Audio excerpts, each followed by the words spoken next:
God's love for you and for me is unstoppable. Daily Gospel Reflection with Father Jack.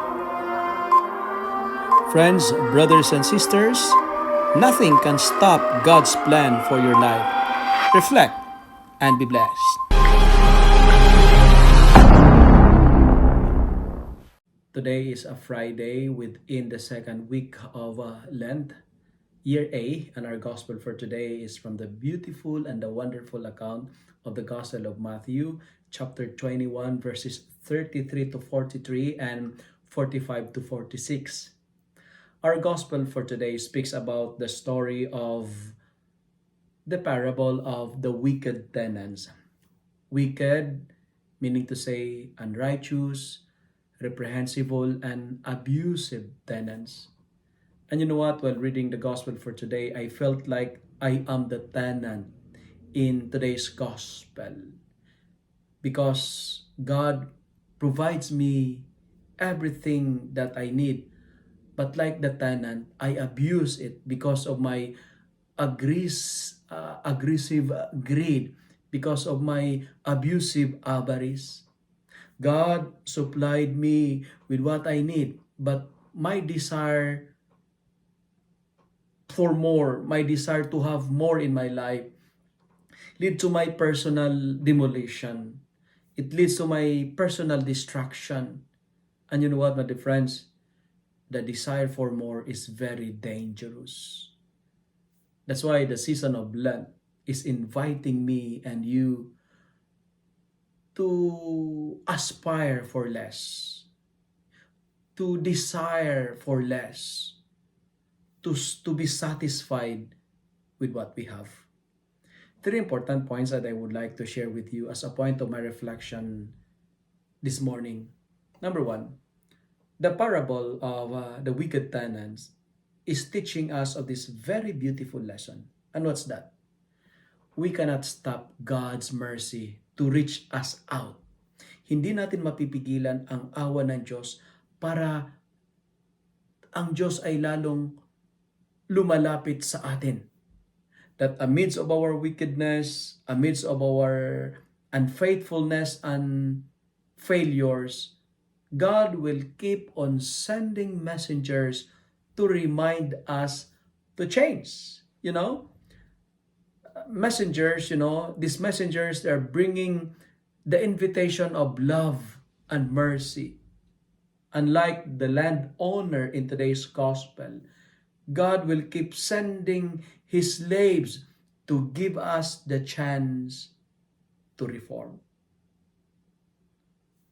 The message is this: God's love for you and for me is unstoppable. Second point that I would like to share is this. The parable is teaching us of this lesson that God is very patient with our failures, and He will always give us the second chance to repair the damage we did. God will always give us the chance to better ourselves. If we failed, He will give us another chance. Even if we hurt Him, even if we continue to abandon Him, He will continue to love us.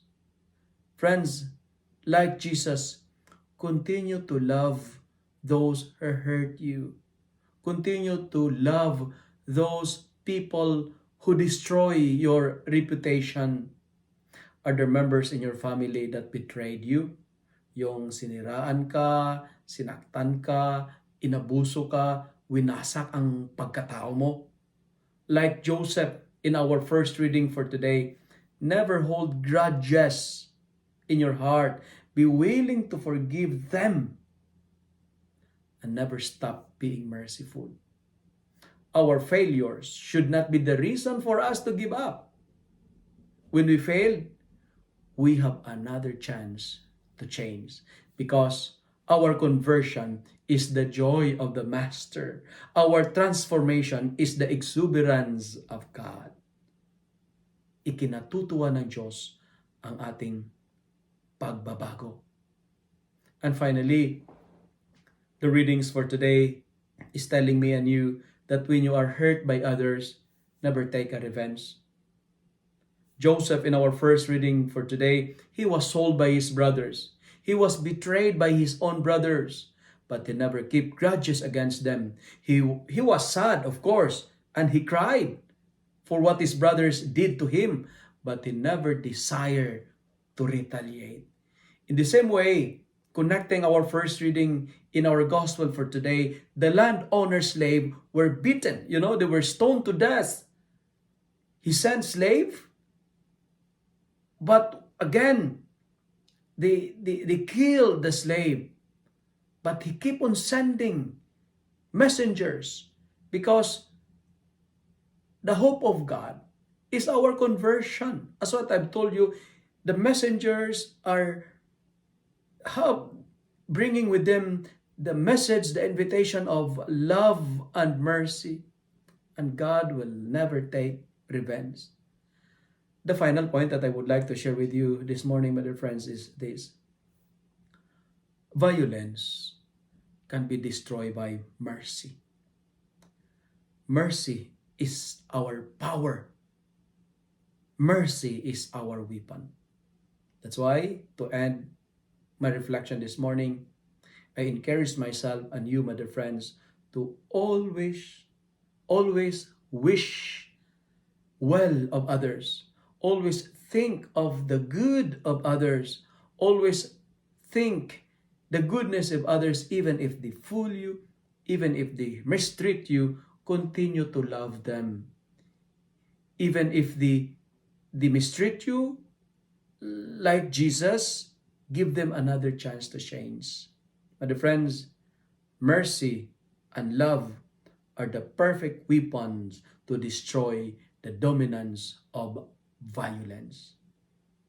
As what our sponsorial psalm is telling us today, always remember the marvels the Lord has done in your life. Amen.